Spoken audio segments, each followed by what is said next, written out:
Saya tidak akan mundur menghadapi koruptor. Saya tidak akan mundur menghadapi koruptor.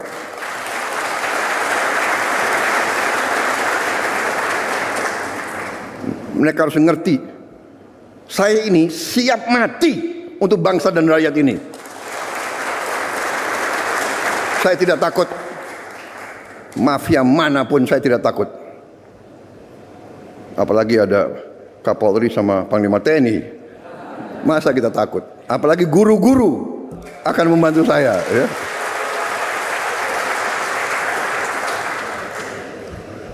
Saudara-saudara, koruptor-koruptor itulah yang buat guru-guru susah, dokter-dokter susah, perawat-perawat susah, petani susah. Karena itu, terima kasih dukungan saudara-saudara. Kita bersama akan menghadapi maling-maling itu, dan kita akan mengusir mereka dari bumi Indonesia kalau perlu.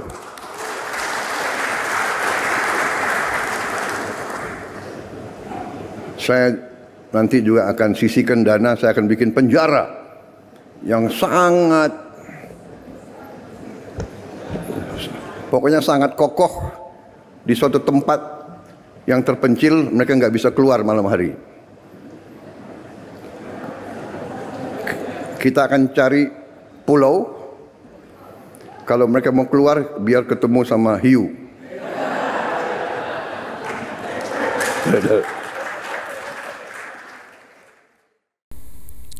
Hari ini kita akan membahas hasil survei nasional mengenai kinerja penegakan hukum dan pemberantasan korupsi dalam 100 hari pertama kemarin pemerintahan Prabowo Subianto. Mengapa? Karena 100 hari pertama adalah periode yang penting untuk menilai seberapa efektif sistem pemerintahan bekerja dan menjadi tolak ukur bagi kinerja pemerintahan Prabowo Subianto ke depan. Nah, video terbaru tadi menjadi referensi untuk ulasan kita ini ya. Dalam video tadi, Presiden Prabowo Subianto sendiri menunjukkan kemarahannya terhadap para koruptor. Ya, ia bertekad membangun penjara khusus buat para koruptor dengan tingkat keamanan yang maksimal, bahkan berencana mencari pulau terpencil untuk menampung mereka. Ya, Prabowo sendiri menegaskan bahwa koruptor adalah penyebab kesulitan masyarakat Indonesia dan Prabowo tidak gentar untuk memberantas mereka. Nah, bagaimana kaitannya dengan 100 hari pertama pemerintahan Prabowo Subianto? Nah, saya berpatokan dari sebuah lembaga yang kredibel, yaitu Lembaga Survei Indonesia, di mana LSI telah merilis tingkat kepuasan publik terhadap kinerja Prabowo Subianto. Meskipun pemerintahan ini tidak memiliki program 100 hari secara resmi ya, periode ini tetap menjadi momen penting untuk mengevaluasi kinerja dan tingkat kepuasan terhadap Kabinet Merah Putih. Dalam hal ini, LSI melakukan survei nasional mengenai kinerja penegakan hukum dan pemberantasan korupsi dalam 100 hari pertama. Survei ini menelisik persepsi publik terhadap kondisi hukum dan korupsi di Indonesia serta sejumlah isu yang menarik perhatian masyarakat. Nah, kita mulai dari isu hukum dan pemberantasan korupsi, selain isu-isu ekonomi yang selalu menjadi perhatian masyarakat luas selama ini ya. Ya, sebagai negara yang demokratis, saya pikir sah-sah saja ya kita menilai persepsi publik mengenai kinerja pemerintahan kita. Nah, berdasarkan LSI, persepsi masyarakat terhadap kondisi umum pelaksanaan penegakan hukum menunjukkan bahwa sebagian besar masyarakat menilai penegakan hukum baik. Namun, ada juga sebagian masyarakat yang menilai buruk atau sangat buruk. Meskipun ada peningkatan dari tahun sebelumnya, kinerja penegakan hukum kita masih belum mengalami perbaikan yang signifikan ya. Lebih dari seperempat masyarakat kita masih menilai buruk penegakan hukum. Ya, ini menjadi catatan penting bagi penegak hukum ya, untuk terus meningkatkan kinerja dan memberikan rasa keadilan bagi masyarakat. Penilaian masyarakat terhadap pemberantasan korupsi juga menunjukkan tren positif ya. Namun, tetap menjadi catatan penting bahwa sebagian masyarakat menilai buruk atau negatif. Perlu diingat bahwa penilaian masyarakat di awal-awal pemerintahan seringkali merupakan gabungan antara evaluasi kinerja sekaligus juga harapan. Ya, perlu dibedakan ya, itu adalah akumulasi dari sebuah penilaian. Nah, yang menarik ini adalah pernyataan tegas Presiden Prabowo mengenai hukuman berat bagi koruptor. Ini menjadi angin segar bagi masyarakat ya, bagi kita yang selama ini merasa kecewa dan lemahnya penegakan hukum di Indonesia. Namun, di tengah harapan masyarakat dalam pertemuan dengan pelajar Indonesia di Kairo, Mesir 18 Desember 2024 lalu, muncul wacana kontroversial dari Presiden Prabowo Subianto mengenai pengampunan bagi koruptor. Ya, Prabowo berniat menghapus hukuman yang diterima para koruptor dengan syarat mereka mengembalikan kerugian negara. Rencana ini dinilai tidak masuk akal karena konsep pengampunan terpidana korupsi tidak ada dalam sistem hukum Indonesia. Ini menurut pakar hukum Bivitri Susanti. Ya, terkait wacana ini memicu pertanyaan, apa yang sebenarnya digagas Prabowo? Mengapa rencana itu dinilai sebagai upaya memanipulasi hukum? Ya, Prabowo sendiri menyatakan bahwa ia akan memberikan kesempatan kepada koruptor untuk bertobat dengan mengembalikan kerugian negara. Namun, Presiden Prabowo tidak secara detail menjelaskan wacana ini ya. Rencana Prabowo ini diutarakan oleh orang-orang dekatnya di kabinet dan di parlemen ya. Mengenai wacana memaafkan koruptor ini adalah bagian dari pemberian amnesti dan abolisi kepada setidaknya 44.000 narapidana. Nah, terkait pidato Presiden Prabowo tadi, muncul beberapa pertanyaan dari saya. Yang pertama, apakah Prabowo memiliki komitmen kuat dan strategi yang jelas dalam memberantas korupsi di semua sektor, termasuk di Pertamina dan pemerintahan?